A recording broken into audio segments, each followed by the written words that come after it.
Hi everybody, my name is Paul Smyers. I'm a real estate agent in beautiful Shenandoah Valley, Virginia, and you can see a lot of my other videos and content. And today I'm going to talk a little bit about the buy existing or buy a brand new house or start from scratch. Okay, a lot of people who call me and email me and who I encounter in daily life have a desire for maybe living in the countryside, having a homestead, and so on. And I want to suggest the opportunity to look in some areas, wherever you happen to be looking in the country, look for something that's already existing, not something brand new. It's very, very hard to go back to be a pioneer and buy like your 10 acres and make your pond or whatever and start from scratch. It's a very nice dream, and I appreciate that. I've lived on some beautiful properties that weren't very complicated or expensive, but just had a natural type of atmo, and that's what I'm going to get about. You don't have to overspend on a brand new place. Try to look for something that's already proven. And if you look in the rural areas, you're probably going to find something that already has some infrastructure.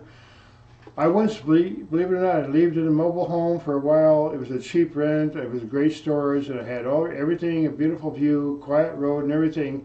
It was a funky old mobile home, honestly, but I had a little barn, I had a stream down below, I had a great view, I had a little potting shed, I had an old-fashioned cabin on the property from the 1800s that was not really livable, but it was storage and so on.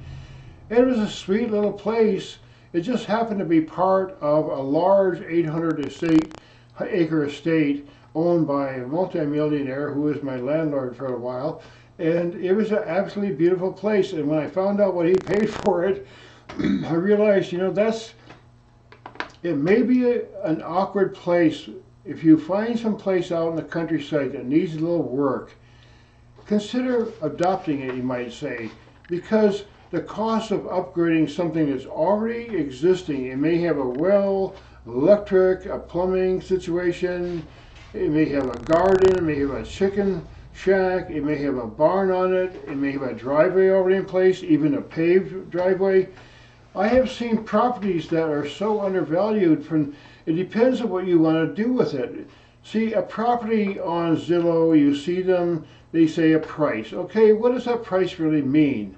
It doesn't really mean much. It depends on what someone's willing to see the value of it and say, that's the one that I want.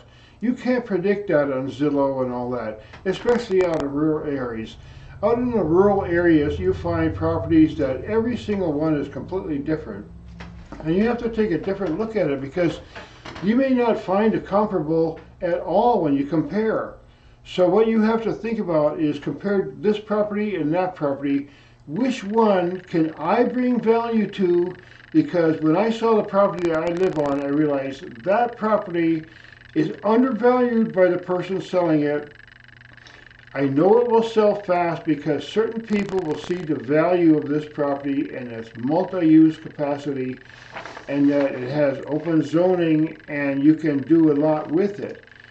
That's what you have to bring to the table when you look for your property, is think about what are you going to do. If you're going to find a cul-de-sac with a bunch of properties and maybe the price might be right and maybe even the developer is giving you a deal and an interest rate and so on, no zero down payment and all that stuff, if there are regulations on that property that you can't have a single chicken, they might not even let you have an outdoor cat or something. It's just those kind of situations where you get into that your deck has to be a certain size and no longer, your fence has to be a certain size.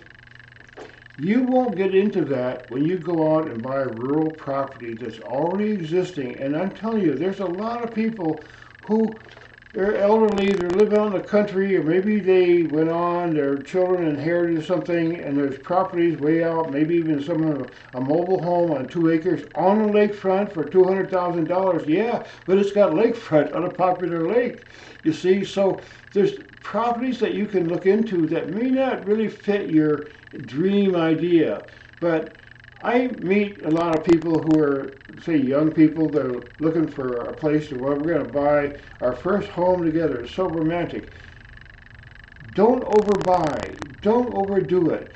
Get something that's reasonable within your price range, but can have excessive use, extra use, because believe me, if you get into a homeowners association situation, I mean, there might be people in that neighborhood who'll come up and tell you how big your grass has to grow, and you bought the wrong shrub. And I know a place out in Ohio where they literally tell you in that town, you have to buy this certain black mulch that only that one color from this one supplier, and that's what you got to put on your shrubs, and that's it. Okay, no other questions asked. That's the agreement. Can you imagine?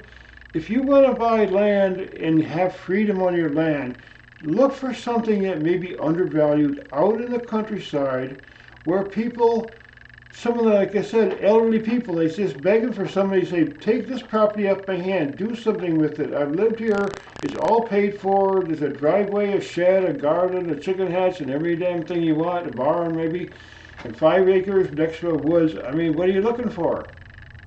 You see, so I make a sense of humor about this because sometimes the situations I think about, it doesn't make a lot of sense because I see some beautiful properties that are undervalued, and hopefully someone will buy it. But I urge you to consider that. And in ending here, I want to recommend a couple books here. The House You Build, just look that up on Amazon. I don't want to get into too much, but shed working, all about infrastructure that you might want to build and extra little sheds. You can have a shed on your property, especially in rural areas. You can design something that, hey, you know, you won't have the HOA knocking on your door. You can just make something out of whatever you want. And that's the beauty of having property in a rural area where it's already established, it's grandfathered in. You don't have to apply for permission to do this or that. It's already said, look, you know, it's already been used that way for 50, 60, 70 years. What are we going to do? We can't stop it right now, right? So, again, I want to make these videos real short and entertaining, but like and share. I recommend a lot of people's other content. There's wonderful, beautiful experts out there in all aspects of real estate. I specialize in rural property because I know it's a wonderful way to live. If you like some of my other videos, come and see me on the other ones, and like and share. I really appreciate it. It really helps things.